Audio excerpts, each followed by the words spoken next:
Hello all, today we're going to do a study on a group on the broad road that is self-deceived. Our reading is going to come from the book of Matthew 7:13 to 14 that reads, Enter ye in at the straight gate, for wide is the gate and broad is the way that leadeth to destruction, and many there be which go in thereat. Because straight is the gate, and narrow is the way which leadeth unto life, and a few there be that find it.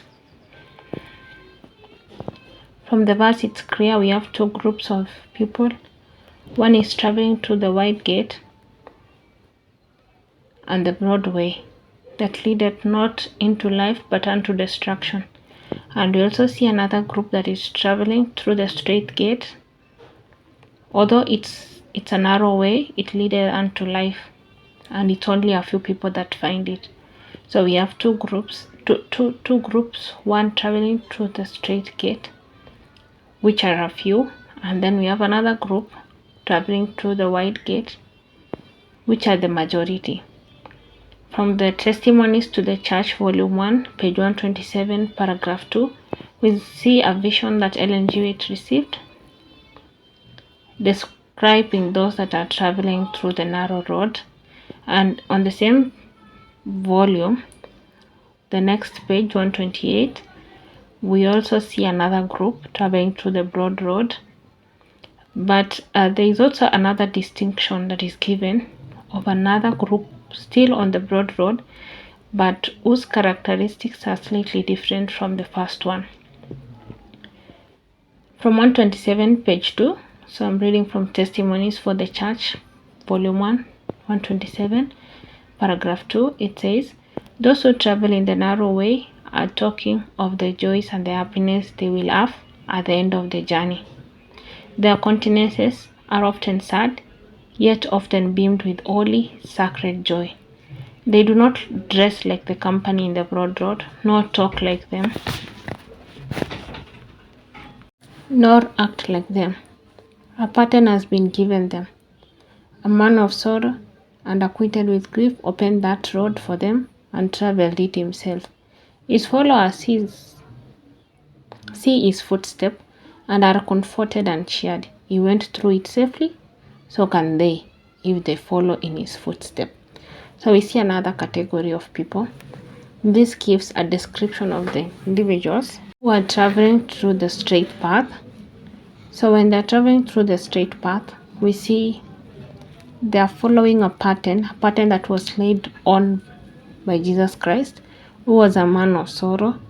And we see he had made the traveling on this road possible for them. So as long as they follow in his footsteps, they are comforted and they are cheered and they go through it safely. So we see mostly, as much as they are passing through a straight path, most of the times their faces, yes, they might have some form of sadness, but we see from their faces lighting holy beams and then sacred joy. Then we move on to look at the other group of people traveling the broad road. Testimonies to the Church, Volume 1, page 128, paragraph 1, which reads, In the broad road,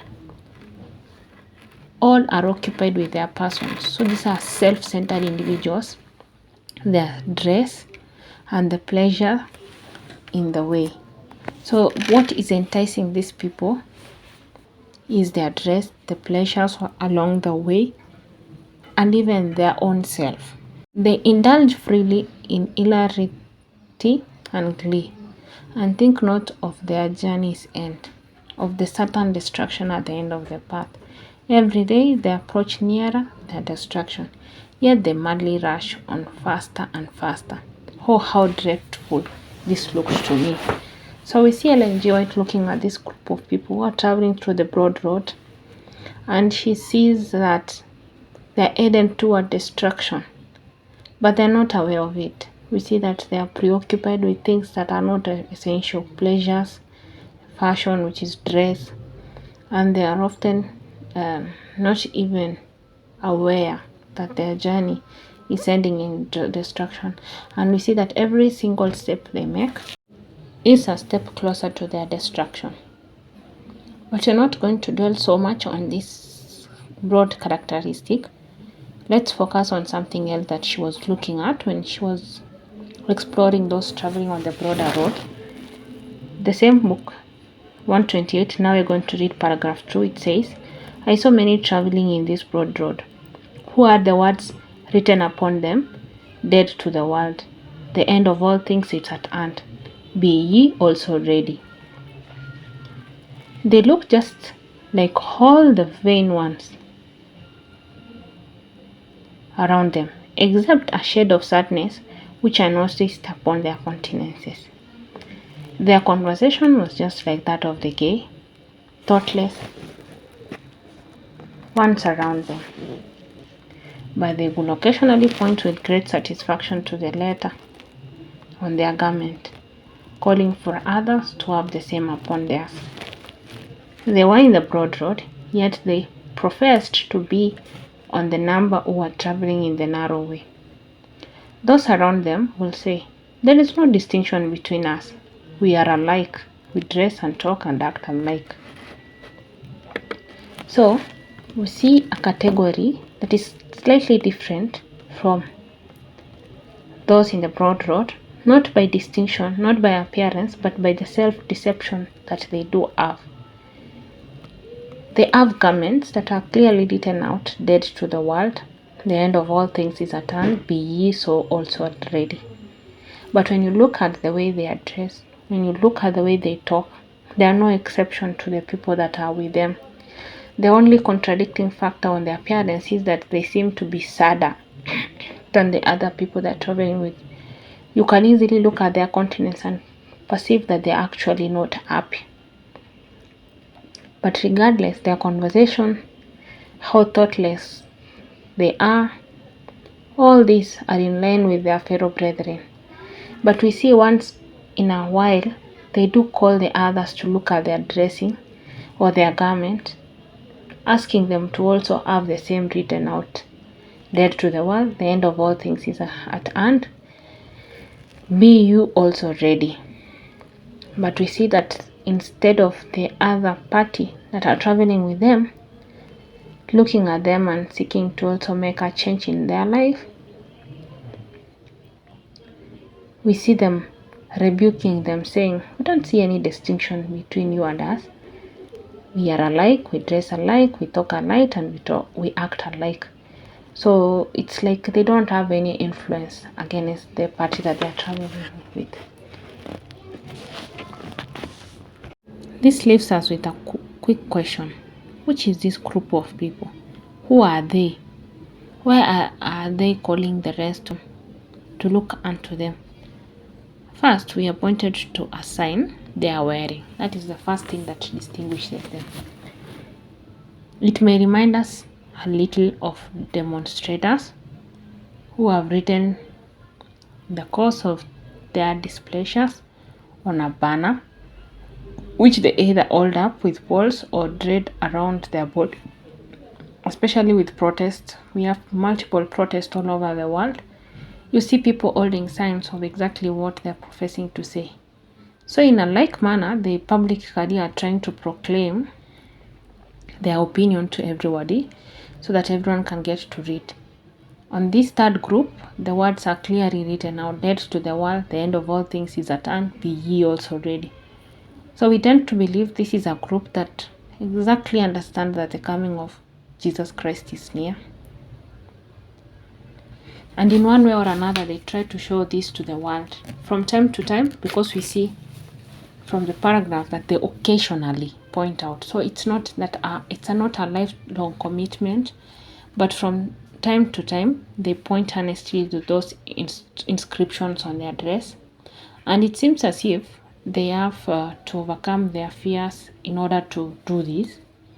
So they fear being ridiculed by their fellows, because we see that whenever they are trying to call people, their fellow people on the broad road, to the attention of their garment, it's clear that they are called out for who they truly are, whereby they say, we are alike, we dress alike, we talk alike, we act the same way. So what is it that you want to tell us? So occasionally, as much as they are prompted to call the other people to the attention of their garment, it's evident that they fear this ridicule. But nonetheless, it gives them great satisfaction time and again to overcome themselves and witness to others. After all, they think they are suffering for the Christ's sake. Their references to the writing on their signs, however, seems to make very little impression upon the associates. So as much as they are calling them to look at their garments, their impression is of little impact. Who emphasizes they cannot see anything fundamentally different from themselves and the groups of the sign bearers. In fact, they are right. There are actually no great difference because from the quote we say they look just like all the vain ones around them. Their conversation was just like that of the gay, thoughtless ones around them. There is no distinction between us. We are alike, we dress, we talk, and we act alike. So it's clear as much as the other parties are trying to condemn them, there is actually no much difference between the two groups. Because they are all traveling in the broad road. On which of the two pathways are these peculiar people traveling anyway? It's on the broad path. No doubt about it. The fact that they are imagining themselves that they are on the narrow way does not affect the reality. It's not their imagination that counts, but they add evidence of what they are like. What they are like testifies more than the fact of what they have in script or written on their garments. However, they themselves will assert that they are not of the narrow way and are suffering the ridicule and mockery of their fellow travelers for Christ's sake. They will point to their good works in making others aware of the need to use the time remaining to prepare for the end of the pathway. But the fact that they are traveling on the broad path as well means that they are not having any impact on those that are also traveling with them. So what we have here is a very strange group that is self-deceived that they are traveling on the narrow way, but in real sense they are traveling on the broad way. They might be thinking that they are very religious and they are on the right path and they are serving the Lord, but in reality they are on the broad road, and we see that at the end of the broad road what is awaiting them is destruction. And the reason why they are on the broad road, they are not distinguishable from their fellows. The only distinction is the garments that are written. But in all the other ways, in the way they talk, they act, they look, it's all exactly the same way between the two teams. From the messages to the young people, page 38, paragraph 1. Let us never lose sight of the fact that Jesus is a wellspring of joy. He does not delight in the misery of human beings, but loves to see them happy.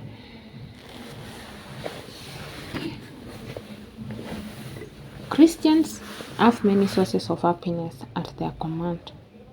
If that is really true, then it's a confirmation that the life of a Christian is not the life of sorrow, it's not the life of sadness, it's not a life of gloom, but a life of wellspring of joy. It's a life of happiness and not misery. Can you expect a life with Jesus to be happy? Just imagine you are in love and your affections were eagerly reciprocated by the person you love. Will you have to force yourself to meet with them? Will you find it sad to be close to him or her? Will you be weighed down with gloomy sight just when you want to be with the person? You will count opportunity to spend time with them, to fellowship with them, and to belong to them. And being with them is the happiest moment of your life. And that is why another writer was giving an illustration whereby he was saying that the life of a Christian should be like the life of a married couple. We see that when two people want to get married, there are sacrifices that they need to make.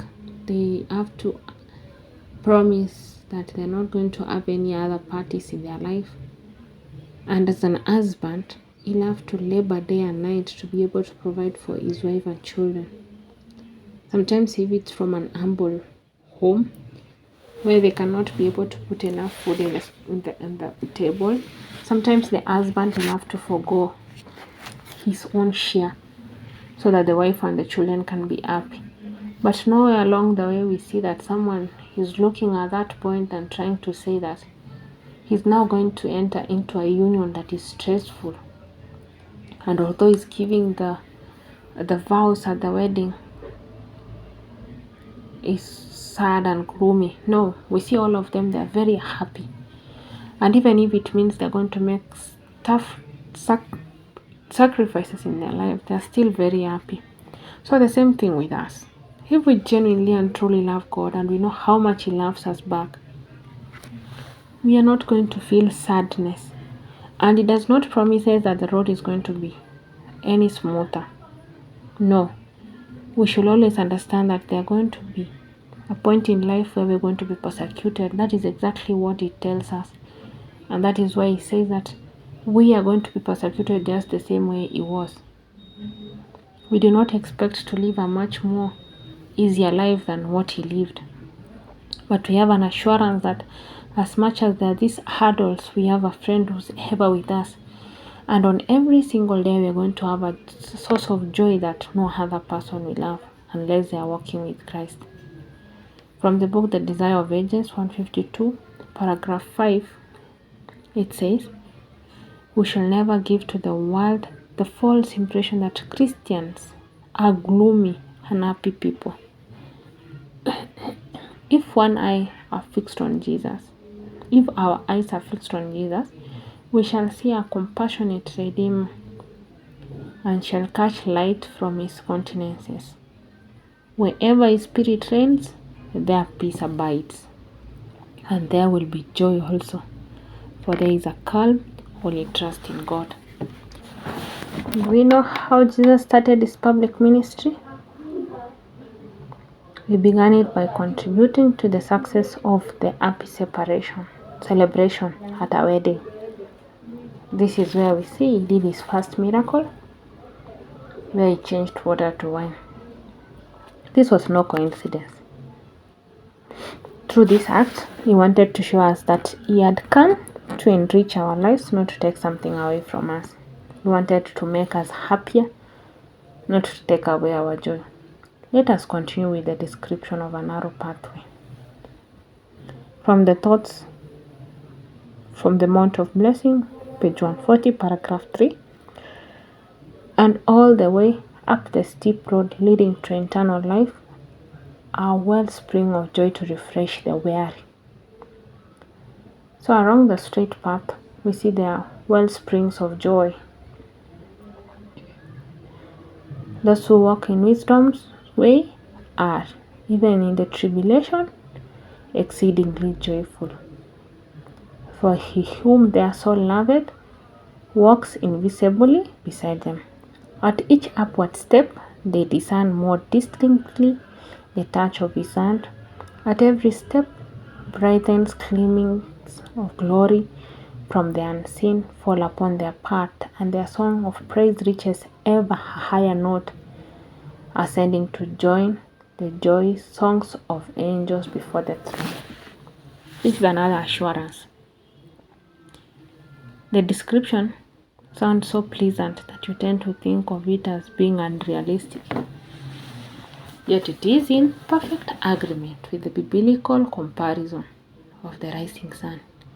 If you have a living experience with the one who knows the best what is good for you, then you will ever right to expect that then you have every right to expect your life to go upward and forward on a positive way.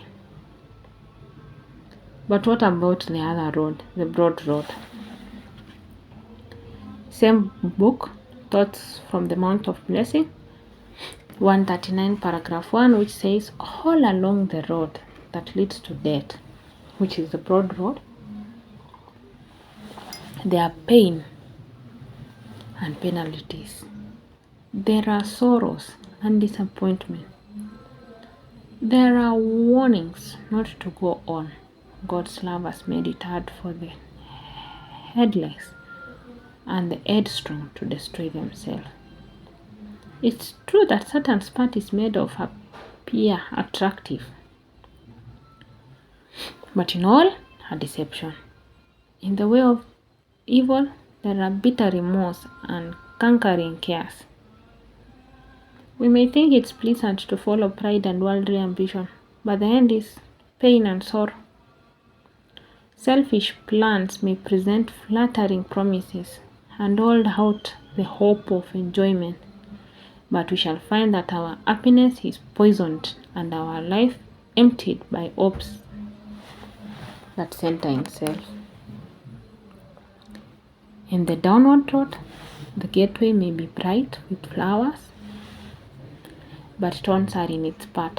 The light of hope which shines from its entrance fades into the darkness of despair, and the souls who follow that path descends into the shadow of an ending night. If it's true that the broad road may appear as attractive as first, because Satan creates the temporal impression that the consequences of sin is quite pleasant. But this supposed happiness lasts only a short while. Very soon, it turns out to be a soap of bubbles, dangling a weightless idol in front of us, but bursts when we try to catch it. This is not to deny that the broad road cannot bring temporal gratification. It does. For a short time, the feeling are definitely excited, resulting in a certain sense of happiness, but it bursts as quickly as a soap bubble, leaving you more dissatisfied than you were before. In his restless youth, the prodigal son looked upon his father as a stern and severe man. How different his conception of him now, after suffering quite a while, not having anything to eat, having to eat the leftovers of the pigs. Now he understood better. So as well, those who are deceived by Satan look upon God as hard and exacting. They regard him as watching to denounce and condemn, as unwilling to receive the sinner so long as there is a legal excuse for not helping him. His law they regard as a restriction upon men's happiness, a burdensome from which they are glad to escape. But he whose eyes have been opened to the love of Christ will behold God as full of compassion. He does not appear as a tyrant, relentless being, but as a father longing to embrace his repenting son. The sinner will exclaim with the psalmist, like as a father pitieth his children, so the Lord pitieth them that fear him. It was a beautiful lesson today to learn that we might be deceived and be walking in a company thinking we are actually headed to heaven, to eternal life. But in real sense, we are headed to destruction. If only we could take a deep self-examination of ourselves and try to see, are we really on the narrow path, or we are on the broad pathway, but with a deception, a fake deception. Not really a fake deception, but a vital deception that we are actually on the narrow path. Once in a while, we look at ourselves and see we are actually dead to the world. But in real sense, because we are dressed, we act and behave in the same way like the people that we are walking with, then we are not actually dead to the world, but we are as well living, just putting on a show of trying to do good things once in a while, which we tend to believe will be an attraction to the others, but in real sense it's a deception. If we have sad faces, gloomy faces, trying to look at the religion as a yoke, a bondage that we need to bear, then it can be an assurance that we are actually walking on the broad path. Religion should not be a beacon of sadness, but it should be a ray of hope. Because we are told that Christians are the happiest people ever, because they know that every single step they take, even through the toughest of time, Jesus Christ is with them. And because He trod the path before them, He will lead them step by step, even if it's through tribulation, to make them victors at the end. Once in a while, you might have to pass through tribulation. They might make you sad. But at every single step, God will shine rays of hope and joy. And that is why we are told that the path is filled with streams of joy along the way. Thank you so much. And may we purpose to be among those who are walking on the straight path. It's not a promise that it's going to be an easy journey. But one thing we know, at the end of the road, there is joy, utmost joy and happiness. And the assurance that someone has trod in before us is an assurance and the hope that you need to hold on to and journey on and be a light to those that you walk with.